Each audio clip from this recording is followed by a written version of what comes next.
শেখ বন্দ্যোপাধ্যায়ের মালদা সফরের আগেই চলল গুলিবিদ্ধ এক তৃণমূল সমর্থক। ঘটনায় আহত গুলিবিদ্ধ তৃণমূল সমর্থক পরিবারের আরও দুজন।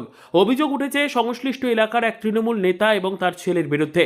গত বছর 2রা জানুয়ারি ঠিক এই সময় তৃণমূল নেতা বাবলা সরকারকে প্রকাশ্যে গুলি করে খুনের পরে আবার নতুন বছরের শুরুতে এই গুলিকাণ্ড।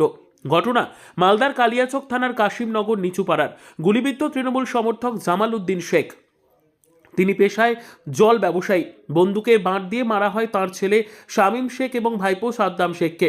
অভিযুক্ত সক্রিয় তৃণমূল কর্মী বাবর আলী ও তার ছেলে হেদায়েত এই ঘটনার পর পলাতক। দুদিন আগে গ্রামে ক্রিকেট খেলা নিয়ে গন্ডগোল বাধে, যা নিয়ে গতকাল সালিশি সভা হয়, সেখানেও বিবাদ বাধে। এরপর আজ সকালে জামাল উদ্দিন শেখকে জল নেওয়ার নাম করে বাড়িতে ডাকে বাবর আলী।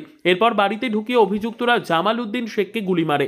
পিঠে গুলি লাগে তার। খবর পেয়ে তার ছেলে শামীম শেখ এবং তার ভাতিজা সাদ্দাম শেখ গেলে তাদেরকে বন্দুকের বাট দিয়ে মারধর করা হয় বলে অভিযোগ। গুলিবিদ্ধ এবং আক্রান্তরা এই মুহূর্তে মালদা মেডিকেল কলেজ ও হাসপাতালে চিকিৎসাধীন। পুরো ঘটনার তদন্ত শুরু করেছে কালিয়াচক থানার পুলিশ।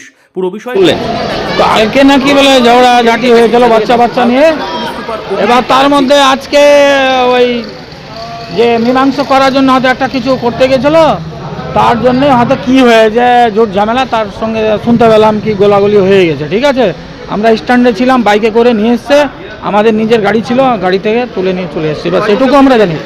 হ্যাঁ, ওই তো একজনকে গুলি লেগেছে আর একজনকে মেরেছে, দেখলাম, দেখতে তো পেলেন, মুখ ফ্র্যাকচার করেছে। ওই কাশিমনগরের লোক। কি নিয়ে গন্ডগোল ছিল এটা? তো কালকে বল খেলা নিয়ে। ফুটবল না, ক্রিকেট। তার জেরে এই ঘটনা? হ্যাঁ, তার জেরে। কি চাইছেন আপনারা? বারবার এই ধরনের গুলি চলছে। ও যাদের পরিবার আছে তারা কি শাস্তি চাইবে ওরা চাইবে, আমরা কি বলবো। ঠিক আছে, মামা তাতিউর রহমান।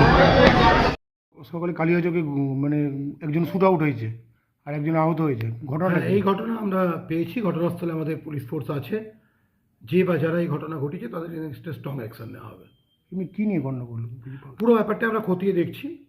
আজকে যে ঘটনা ঘটেছে, একটা অল্টারকেশন হয়েছিল, এটা আমরা পেয়েছি। কী নিয়ে, কীভাবে, কেন, আগে প্রিভিয়াস কাজ ছিল কিনা, সেগুলো সব আমরা খতিয়ে দেখছি। যে বা যারা এই ঘটনা ঘটিয়েছে, এই ঘটনার পেছনে যারা আছে বা যারা এই ঘটনা ঘটিয়েছে তাদের এগেইনস্টে স্ট্রং অ্যাকশন নেওয়া হবে। স্যার, বছরের শুরুতে এই ঘটনা বছরের শুরু শেষ বলে কোনো বস্তু নেই। মানে ঘটনা ঘটেছে, একটা ক্রাইম হয়েছে, we will take strong action against the offender. কেউ কি এখনও পর্যন্ত কেউ অ্যারেস্ট হয়নি। আমরা রেড কন্ডাক্ট করছি, আমরা কিছু ইনফরমেশন পেয়েছি এ ব্যাপারে, কারা অফেন্ডার আছে, উই আর টেকিং অ্যাকশন। আর্মসটা কি রিকভারি হয়েছে? আমি আগেই বললাম, এখনও পর্যন্ত কেউ ইন্টারসেপ্ট হয়নি। আর্মস রিকভারি করতে গেলে কাউকে তো অ্যারেস্ট করতে হয়। তো উই আর অন ইট। আমরা রেড কন্ডাক্ট করছি, রেড কন্ডাক্টেড হচ্ছে। যারা যারা এই ঘটনা ঘটিয়েছে বা যারা এই ঘটনার পিছনে আছে, will take strong action against them.